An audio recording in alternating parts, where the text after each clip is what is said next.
Greetings out there in YouTube land. This is Morris Man. As always, I thank you guys for coming to my channel.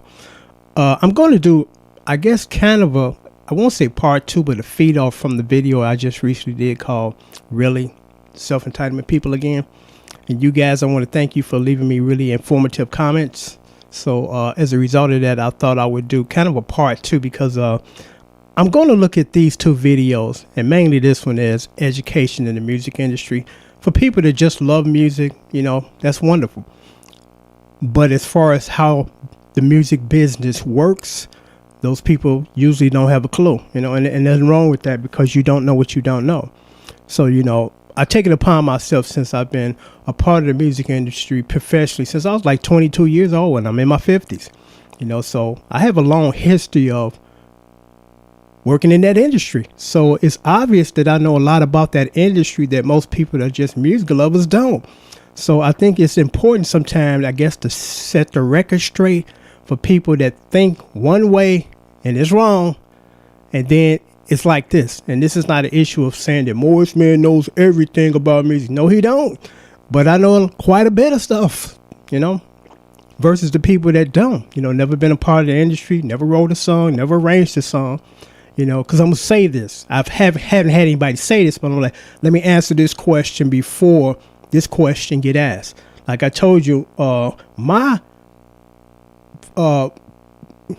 price as far as going to the studio or hired hand, it's about $150 an hour. And I'm going to tell you why I'm worth that $150 an hour. I'm not just a guitar player. You know, if I had to put, you know, as far as the list, that's number two probably. I'm a songwriter. That's my bread and butter. That's what I've been doing since I've been writing songs since I was like 16 years old. You know, and 99% of the songs I've written all the instrumentation. I arranged it, all the lyrics, you know, because I told you about that Justin Timberlake song. One chord, took 5 dudes to do it, to write the song. I'm like, were they struggling with the lyrics or I don't know. I don't know what that's about, but I bring a lot more perspective to the session than just playing guitar. A lot of times I have people that ask me when they hire me, can I also do the vocal arrangements? I'm not a singer, but I know how to do that. What do you think I should put here? Should it be a piano or should it be another guitar?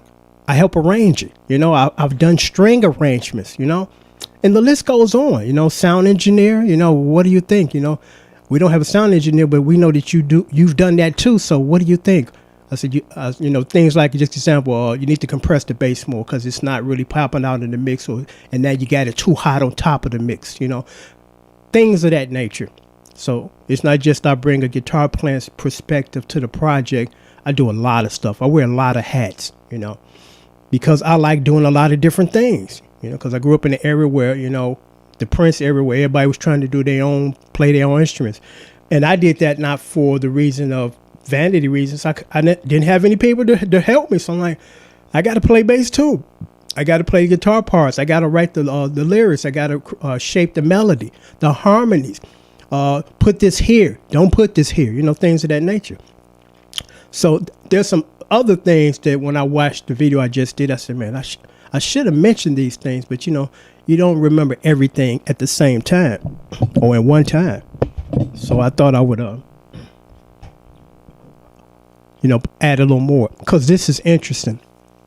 You know, I talked about the difference between Chaka Khan, who was a hardcore legendary soul singer, and she was forced to do pop songs to get her there in order to be accepted. You know, we can't have you over here if you're not doing this. You got to change your stripes in order to get in the door, you know, and it's just so unfortunate because I'm going to say this. We're usually the only people that have to do that. You know, our white counterparts don't have to do that. They don't have to change nothing. They just get accepted. And I find it insulting about this. And I wrote this down. When I was growing up, remember the song What You Want to Do for Love? An incredible smash, R&B smash. And a lot of people for a long time, and you know I'm about to go with this, you can fill in the blank. Bobby Caldwell, they thought he was a black dude. Because he sounds soulful. He has a beautiful voice, and he's an underrated guitar player. Down for the Third Time, I think that's the name of the song. Listen to that. That's him playing guitar. He's up there to me with the jazz guys smoking it. But they played that down. And I found it insulting. This is even before I even got into the music industry. I noticed this because I used to buy records every, time I got paid. I think at the time I was delivering papers. And I used to go to this guy's music shop. We went to high school together. His father owned the shop. I would come down there like every Friday and buy records, buy albums. And on that album cover, they got Bobby Caldwell in silhouette. Yeah, in silhouette. And you know why he's in silhouette. Because they didn't want everybody to know he was a white dude, sound like a black dude. Now, I find that insulting because what the record company is telling black folks, well, we're going to choose for you because if you know this is a white dude, you ain't going to buy it, which is nonsense. Because black people do not have a history. And there are some, we don't have a history of basing you, judging you based on the color of your skin. Most of us don't do that. Now, our counterparts do that, that because that's just the kind of world that we live in. But we don't have a history of that. Oh, I ain't gonna buy it because it's a white dude. I thought it was a black dude, but I ain't gonna buy it. That's ridiculous. It's nonsense. You're gonna buy it because you like it, not because of the skin the people are in, So I found that to be extremely insulting that the record company is gonna pick for us or knows what's best for us. We're gonna do this because we know that you ain't. No, you don't. You need to go back and do some research if you believe that bullshit, because it's bullshit, We like you based on what we hear, not what you look like, I'm not going to say that. I'm not going to get further into that. But here's something interesting as far as, because I talked about Whitney Houston and Chaka Khan, the difference. Whitney Houston was slated to be a pop star. She wasn't doing R&B hardcore stuff, and you wouldn't find her stuff in basement parties. How would I know? What's the name of that song? Whatever. You probably wouldn't hear that in a black club, or should not a black club, but a black party, somebody's house, somebody's basement, unless they're just playing music to enjoy it. But as far as a party, and an R&B party and a black party, it's like, no, that's really not going to work here. These brothers and sisters came to dance, not just that's nice. And there's nothing wrong with that song, in its proper place. In its proper place, this is pop, But here's something interesting about Whitney Houston. Phyllis Hyman, we all know who Phyllis Hyman was. I love that one. And it was a shame when she passed away. Unknowingly and willingly opened up the door for Whitney Houston. Because Clive Davis, who's a piece of shit to me, a lot of people, whoa, yeah, because he is. There's just some people, they don't give a shit about you. It's all about what you can do for them. They don't care nothing about you, And he's one of those people. He fall in that category. He don't give a shit about nobody except for making money for himself, Just a selfish individual. And everybody, he's a genius. No, he's not. He's a selfish bastard, and he manipulate and use people. Ain't nothing genius about that. Ain't nothing nice about that, but I'm telling you. So, Phyllis Hyman was slated to be the next pop star. And as you know, Phyllis Hyman was one of the greatest jazz stylists, female jazz stylists of all time. So why the fuck she want to do a bunch of watered down, weak pop tunes? And that's what Clive Davis was trying to force her to do. And she wasn't having that, And what really killed her career is, because I got a friend that knows somebody that used to work within her camp. They did production with her. And now I'm about to draw a blank here because I was about to make a really good point. So again, she refused to do it. And now I don't understand why she did what I'm about to say, because I'm like, wow, I don't get it. But it's not for me to get, because some things you'll never know. She was extremely beautiful. She was actually biracial. And Angela Bofield, biracial. She's extremely beautiful.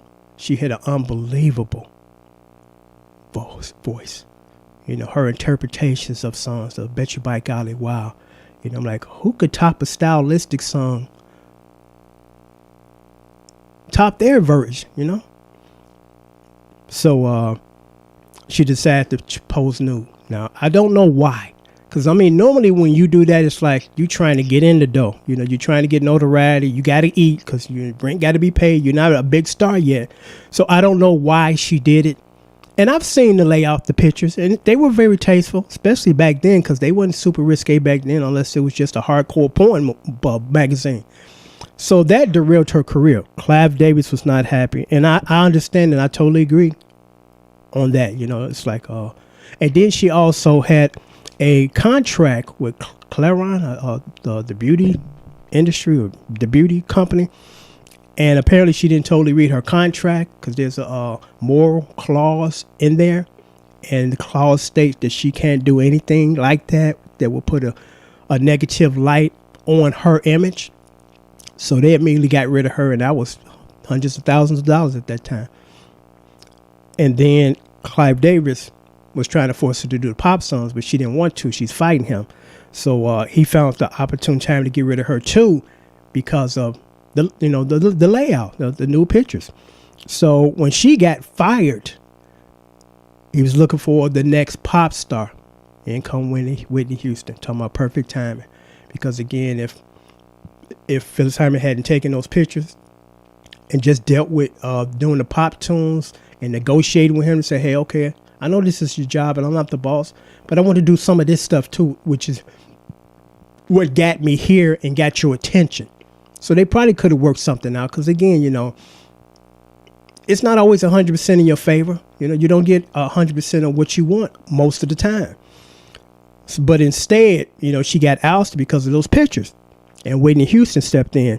And from day one, because Whitney Houston was a model at first, I think she got her contract with them at maybe 18 or something like that. So she's like, okay, you know, this is what you want. And I'm going to give you what you want. You know, I don't have a history of I've done this stuff and now you forcing me out from doing this stuff and want me to do this stuff, which you don't want to do. So that's what that's what became of the Whitney Houston. I mean, should I say, that's how Whitney Houston got her big break because Phyllis Hyman, unfortunately, some of the decisions she made weren't in her best interest. You know, but and also who had a run-in with Clive Davis is Patrice Rushen. And again, Patrice, just like Phyllis Hyman, came from a hardcore jazz background. She originally was just slated to be a great jazz piano. And then it's like, you can sing, so sing. And the singing kind of took over the playing because she's an extremely talented jazz piano player, you know? So I remember the last video she did with the Clive Davis group, or should I say, record label. And she said this. She said it was embarrassing. It was like prostitute myself because the video was set on a pier or a dock, and she was dressed like a little, I guess some type of Navy, little Navy hat or whatever. And she's not a real tall woman, and they had these tall people dancing with her. She's like a little kid. And some watered down pop tune she was singing. And it was just embarrassing to see a jazz legend have to be subject to this. I'm like, this is something that maybe a 14, 15-year-old or Stacey Lattisaw could have pulled off. I was like, okay, that kind of would fit her and her image. But this grown woman hopping around like a little kid on the docks dancing. It's like, this ain't a musical. And again, even she was not happy. I'm like, yeah, I'm not happy for you because this is totally not your image. But they force you to do something outside of your element for what reason? Money. That's all it was about. It was about making money. I get that. You do have to make money to sustain life, but not at the point that you are forcing people to shed their musical skin or style to do this just for money. It's exploitation. You know, exploiting these people. That's basically what it was. And Phyllis Hyman wasn't having it, you know, so she left, you know. And unfortunately, I think that was kind of, you know, the downfall of her, you know, her career. And then to add this, and I didn't know this, she was using cocaine. It's like, oh my goodness, you know, all that doesn't mix well. You know, and as a result of that, that woman took her life. But I'm going to sign off now. I just thought I would mention some of these, like the Bobby Caldwell, because most people didn't know he's a white guy. They forced him to pose on his album cover, hiding his color. And it's like, why do he have to do that? We are only interested in do you sound good? Okay? Not you a white guy or you a black guy. You're not dressed like this. You're overweight because they pull the same thing with Christopher Cross. You know, everybody thought he was a skinny, white, tall dude with long, flowing hair, androgynous like most of the rock stars, and he was a short, heavyweight guy. You know, and it's like, that's fine, because I'm not here to rate your weight. I'm here to rate your talent. And not even rate that, just enjoy what you do.